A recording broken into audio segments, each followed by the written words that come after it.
Alright, what is good, ladies and gentlemen? It is the Master Reviewer back again with another review, and today we are doing a review for the Skylanders Spyro's Adventure story.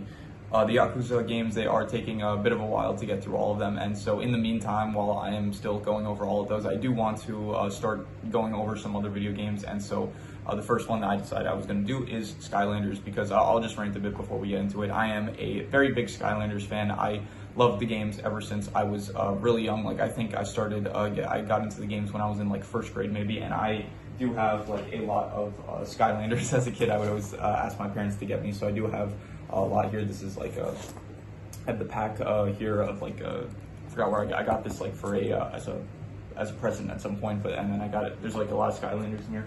I even have I have a bucket here full of Skylanders. I don't really play the games anymore these days because I just don't have I don't have the time here. You can see like I have a lot of Skylanders that I got when I was younger, and I never threw them out because, like, obviously it's a lot of money first of all, and also it's just I still like really much appreciate and love the game, so I do have like all these Skylanders that I bought when I was young. And so yeah, maybe at some point I will go through, I'll do like I'll like show off all of the Skylanders I own, so that might be something I do in the future. But yeah, it is a franchise that is very near and dear to my heart. It is I loved it since I was young, and I would always I played Superchargers fully. That is the game that I owned, and I did play some of Trap Team at a friend's house.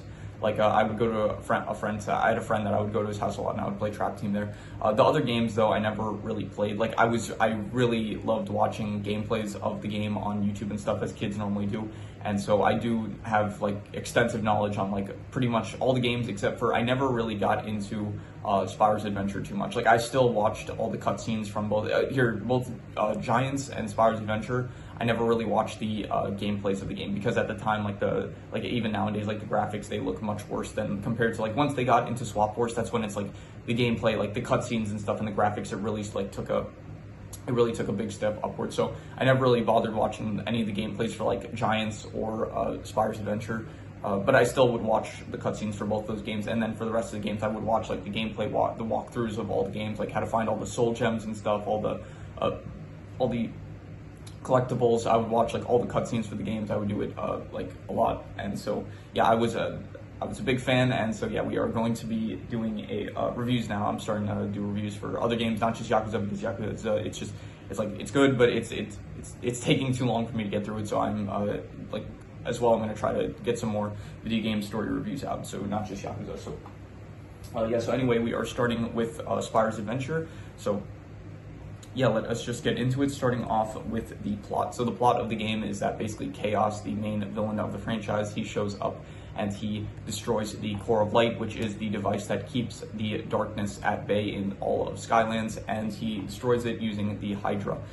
So the plot of the game is that basically the Skylanders, along with Eon, Hugo, Callie, and Flynn, they need to rebuild the Core of Light. They also get help from other NPCs, usually one for each element. The elements of the game, for those of you who don't know, are air, tech, fire, light, life, earth, magic, water, and undead. And then in the later games, I think by the time you get to Trap Team, they ended up adding also light and darkness. But for now, you just have the main 8 elements. And so the goal of the game is that basically the plot of the game is that you have to rebuild the Core of Light in order to stop the darkness from spreading. And so you have to go around finding, number one, the actual core elements of each element, and then but along the way you also have to get like some other pieces for the Core of Light. Like you need the twin spikes of like Osha, Major, Minor. You have to get like the skull of like the philosopher king of the undead or whatever. Like you don't just need the core elements, you also need like other parts to the Core of Light. So like Quicksilver in order for the magic to be able to bind to the Core of Light. So yeah, so that is the plot of the game. And throughout this, like obviously Chaos is trying to stop you the entire way through. And so this was always like my least favorite game, Spyro's Adventure, because it was just the one that was like the most, it was always the most basic and stuff, and you never really got to, like Chaos, he's always like in the background, except for like at the end of the actual game where he does, like he doesn't even show up to fight you, he just like kind of, just like you as the Skylanders go to fight Chaos. And so just overall this game, it's the most repetitive, it feels like, because it's like at least in the other games, like when you get to like I don't know, swap force or trap team. It's like, yeah, okay, you are like the missions is going to like different areas in order to like in swap force specifically, it's like in order to stop the I have to rewatch the cutscenes for the game because it's been like years since I watched it by now, like probably at least 2 years I think since I went back and rewatched the gameplay. But it's like you have to stop the those I forgot what they're called, but like those things that are supposed to do like some ceremony in order to replenish all the magic in like Skyland. So at least with those, for one, it's like in the later games, the graphics, they look much better, so it is much more entertaining to like watch, because I think the big thing about this game is like two things, and this is like not normally for most things. Like normally for most things, if it has like a good plot and good characters, that's like enough to pull it through. But I think in Skylanders, for one, it's like there isn't really a main character, because you as the player plays the Skylander, so it's like they just kind of refer to you as the Skylander or the Port Master. So I don't think characters are that important.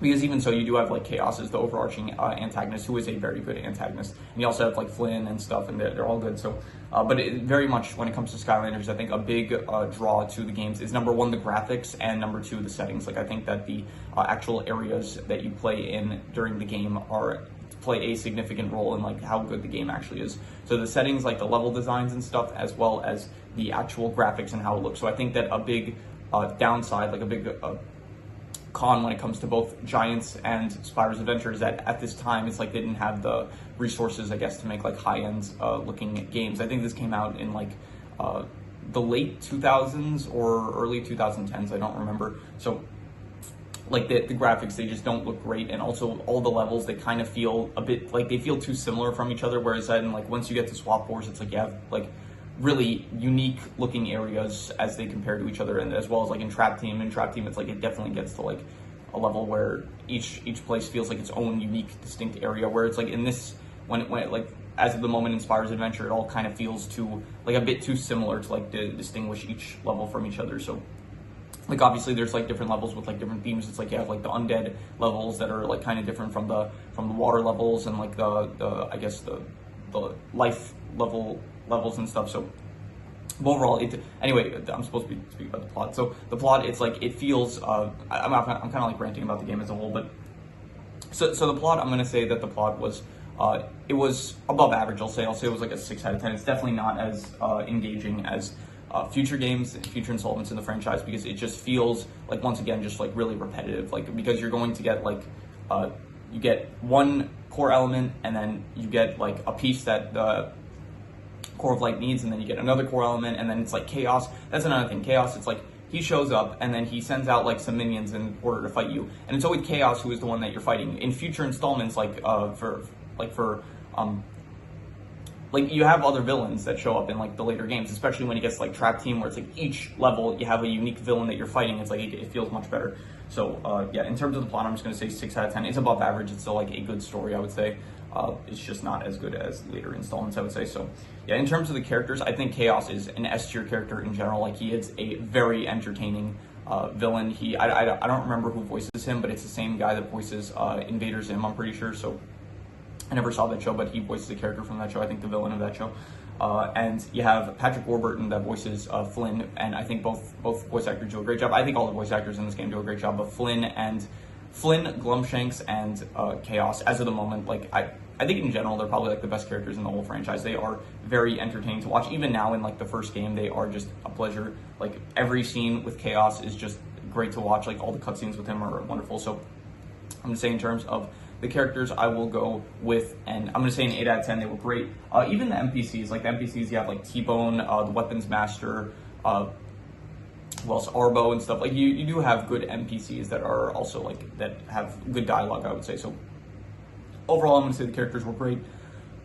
It is brought down a bit by like Hugo, Callie, Eon. They're not like the most they're not as engaging as I would say some of the NPCs and like Flynn and Chaos and stuff. So they're not. I think it's like yeah. So overall, though the characters, I would say that they're great. And so yeah. In terms of the settings, once again, this is like one of the biggest flaws of the game. It's just that the settings, they do not look as good as future installments. I would say it all feels like a bit too, like it feels like limited by like by the resources at the time. It feels like way too like bland, and it like the graphics, they just don't look as good as it's going to look in like future installments. So because of that, I'm going to have to say that these settings, they were I'm like, I'm sure like if you played this game like at the time that it came out, I'm sure it was like great. It was like, wow, this is like really cool and unique. But it's like I'm going into this with the bias of like I know what it's gonna get to. Like I know what it's gonna get to in future installments. Like once you get to Swap Force, like the settings, it's like I would say like probably 8 out of 10's minimum for like each level. So because of that, it's like I'm going into this with like kind of a bias. So I'm gonna have to say that the settings were like between 3.5 to a 4. Like they're between like pretty bad to bad, I would say. I'm just gonna say like I'm gonna say bad. I'm gonna say a 4, and I'm mainly taking that in. I'm mainly like considering just the level designs when I think of that. Like not the level designs themselves, but like how it looks, how like all the settings look in the levels. I'm sure like the level designs they're like the actually playing the levels. It's like different. But the actual levels, like how they look, I'm not saying that, again, this is not in terms of like how the actual game is. The actual game is very fun, like where you actually play as the Skylanders, fighting the Chaos and minions and stuff. All that is fun, but this is not taking into consideration like the level. This is not here. I said level designs. I shouldn't have said level designs. I meant like how the levels look. It's like they all feel too plain and bland and stuff. And so because of that, I'm going to say 4 out of 10. I do very much, however, like the whole world of Skylands. I think Skylands is a very fun, unique world, and especially in the later games, it becomes like very, very intriguing. So, yeah. In terms of the art style / graphics, this is like where it really just like once again, it's very much limited by the time. But I'm just gonna have to go with another. Here, I'm gonna have to go with like a just a. I have to say like a 3.5. I'm gonna have to say it's pretty bad. Like the art stuff, not the art style. The art style is fine, but it's like specifically the graphics. Like the graphics, it just does not look as well as it's going to in like future installments of the game. So because of that, it's just like I can't bring myself to bring it any higher because it's just like, if I'm being honest with myself, the graphics, it just doesn't look good. It came out in like I don't know what year it came out, but I think it was like the early, I think probably like 2000 and I don't remember. I would have to say here, you know, I'll check. I'll just check a second. So all right, so I checked. It came out in 2011, and so yeah, I do think I'll say this. I think the cutscenes, they look very good. Like yeah, the levels themselves, they don't look as good, but the cutscenes, they do look nice. So you know what? I will raise a score. I'll raise a score for the cutscenes. I'll say the cutscenes were actually like not bad even. So I'm gonna say that the graphics, I will give it like a I'll say a 5 out of 10 as like a combination for like the cutscenes themselves, like of like chaos and the actual when the scenes of like the core elements and the pieces of the core of light, like the scenes where it's like it shows the core of light being rebuilt. So I'll say like those, all the cutscenes count like balance out with the actual like graphics of the game itself. Like so, yeah. In terms of the worst thing, I'm gonna say the worst thing is probably just the repetitiveness. I think out of all the games, this one probably feels the most repetitive compared to later games. So because of that, I'm gonna say that the repetitiveness, it is. I'm gonna give it like a. I'll give it like a 4.5. I'll say it's like it's not good. It's probably not any worse than that, but it is definitely like it's noticeable how repetitive it kind of gets. So yeah, because of that, 4.5. In terms of the best thing, I'm going to absolutely say all the cutscenes with Chaos, they are just very entertaining. Whenever Chaos is like getting upset at the Skylanders for like messing his plans up and stuff, all of that is I'm gonna give all those cutscenes. I will give a I'm gonna go with like between a 9 to a 9.5. It is between incredible and the best, and I'm gonna be generous. I'm gonna give it the best. Like I genuinely like just, Chaos's character is just so fun to watch. He is one of the best villains that I've seen in like a video game. He's just so entertaining, I'd say. And so maybe not the probably not like the best. Probably not the best villain in video games. There's probably better ones, but I do think that he is like one of the most entertaining villains in video games. So I would say a 9.5 for Chaos and like all the scenes. So throughout this entire, okay, maybe not. Maybe there's like one game in the franchise that I think that Chaos kind of like loses some of his luster, I'd say. But yeah, definitely a 9.5 for this game, especially. Like it is. Like part of in future games, it's like there are more cutscenes that focus like not just on Chaos, like the actual places that they go to, which they don't really have cutscenes of the specific levels that they're at in this game. This game is like the cutscenes are mainly just like rebuilding the core of light, as well as when Chaos attacks at the start, and then actual scenes of like Chaos getting upset at his lair. In the future games, so you do see other you see cutscenes of like just not just those two things of like the core of light being rebuilt and Chaos's lair. So yeah, so.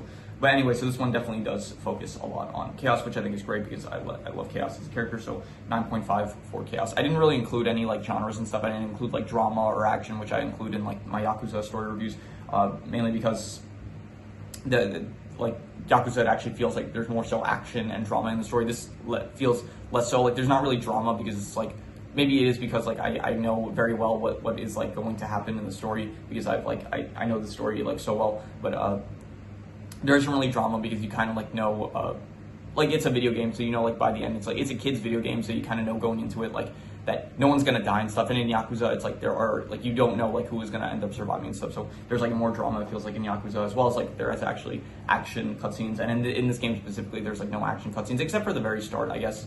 You could say like the very start has some action cutscenes, like where it's like Chaos's minions to attack and the Skylanders are trying to defend the core of light, I guess. But overall, I would say that yeah, I didn't include really any action or drama categories. So. But yeah, so I'm going to do the calculations. So King Crimson. All right, so it ends up coming out to about a 6 out of 10, which would be above average. And I think I would probably give it, I think I would give it like a 6 out of 10. Yeah, I think I would say that it is an above average game. It is definitely the weakest one. I think it's probably, okay, it might not be the weakest, but it is, I think, one of the lowest. I think the prime of Skylanders is definitely like once you like swap force to supercharges like that. That's like when Skylanders is in its prime, and this is like kind of the first step. So it gets like a bit of leniency because it is like the first game, and so they're still like finding their footing, I guess. So yeah. So but yeah, I would give it a 6 out of 10. I think it was above average. The story. And yeah, so that is pretty much all there is to it. So if you have any recommendations, any shows, movies, video game stories, anime, web series, anything that you want me to review, leave it in the comments and I will maybe possibly check it out. But with that said, that is pretty much all there is to it. So let's leave it at that.